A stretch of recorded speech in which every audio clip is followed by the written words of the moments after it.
আল্লাহর কত নাজ নেয়ামত খাইছো, তারপর আল্লাহর নাফরমানি করেছো, এখন আমার হাত থেকে রক্ষা পাবা না।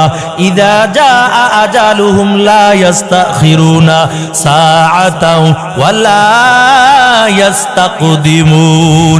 কয় যার মৃত্যু যেই সময় যেই জায়গার মধ্যে আল্লাহ নির্ধারণ করেছে, এক সেকেন্ড আগেও হবে না, পরেও হবে না, ঠিক সময় মৃত্যু হয়ে যাবে। আজরাইল ধমক দিয়া বলবে, রে নাফরমান, তবে শুনো, আজকে আমার হাত থেকে তুমি রক্ষা পাইবা না, এখন আমি তোমার জানটা কবজ করে নিয়ে যাব। হাত নাড়াচাড়া করতে পারবে না, পা নাড়াচাড়া করতে পারবে না। এরে মুমিন মুসলমান আল্লাহর গোলাম, আজরাইল যখন রুহুটার মধ্যে এমন জোরে একটা থাবা মারবে, ওই বান্দার এত কষ্ট হবে আর এত জোরে একটা চিৎকার দিবে, দেখবেন কারো জবান দিয়া বড় হা করে দেয়। এরে আল্লাহর বান্দা, কিন্তু যত চিৎকার মারবে কোনো আওয়াজ দুনিয়ার মানুষ শুনতে পাবে না। মনে চাবে এত জোরে আওয়াজ দেই, কিন্তু দুনিয়ার কোনো মানুষ শুনতে পাবে না। রুহুটা কবজ করে নিয়ে যখন আজরাইল উপরের দিকে চলে যাবে, প্রথম আসমানে যাওয়ার পর ডাক দেয়া বলবে, ফেরেশতার দল, জলদি করে প্রথম আসমানের দরজাটা খুলে দাও।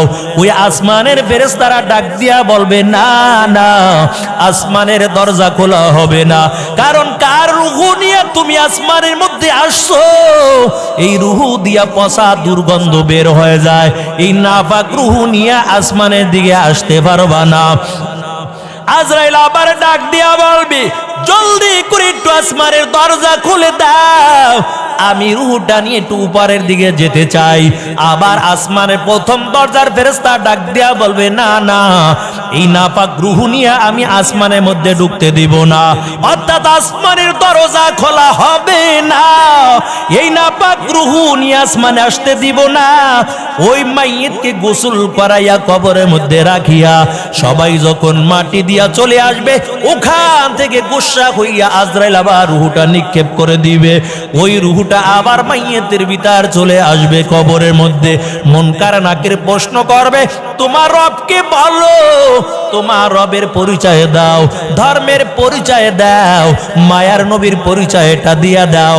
কয় যারা দুনিয়ার জমিনের মধ্যে রসুলের সুন্নাত তরিকার মধ্যে চলছে, ওই বান্দা বান্দিগুলো সাথে সাথে আওয়াজ দিয়া বলবে, আমাদের রব হলো একমাত্র আল্লাহ। তারা বলবে, আমাদের রব হলো একমাত্র আল্লাহ।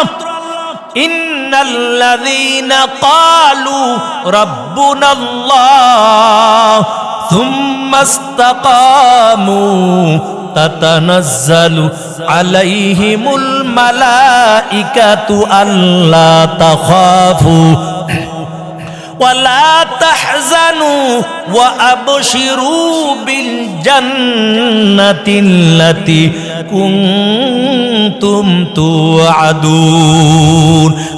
আর দুনিয়ার জমিনে যারা জবান দিয়ে স্বীকার করেছে আমার রব একমাত্র আল্লাহ, অন্তরের মধ্যে গেড়ে নিছে আমার রব আল্লাহ, হায়াতের মালিক আল্লাহ, মৌতের মালিক আল্লাহ, রিজিকের মালিক আল্লাহ, সব কিছুর মালিক হলো একমাত্র আল্লাহ, এমন কথা বলে সুম্মাস্তাকামু, বান্দা এই কথার উপর আবার ইস্তেকামত করেছে, মজবুত ছিল।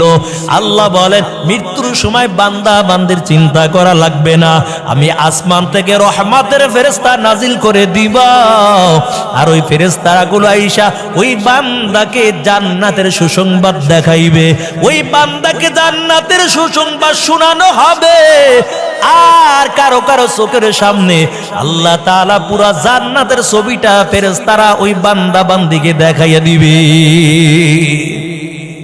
দেখেন না, কেহ কেউ মৃত্যুর সময় হাইসা দেয়, জান্নাত যখন দেখে তখন হাসতে থাকে।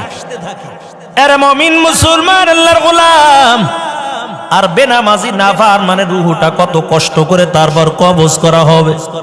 আজকে দুনিয়ার জন্য বড় পাগল হয়ে গেছো, যদি আল্লাহর জন্য পাগল হও, পরকালের জন্য যদি পাগল হও, নবীর জন্য যদি পাগল হও, নবীর ভালোবাসা যদি অন্তরের মধ্যে ঢুকাও, দুনিয়ার মধ্যেও রিজিকের অভাব হবে না, দুনিয়ার মধ্যে কোনো চিন্তা করা লাগবে না। আল্লাহ দুনিয়াতে কল্যাণ দান করে দিবে, পরকালে আল্লাহ তাআলা জান্নাতের মেহমান বানাইয়া দিবেন। হার কে দারাত খৌফে হকদার দিল মাদাম, জান্নাতুল মাওয়াদে হাদুরা মাকাম বেহেশত আযা কে আজারে নবাশাত কাসে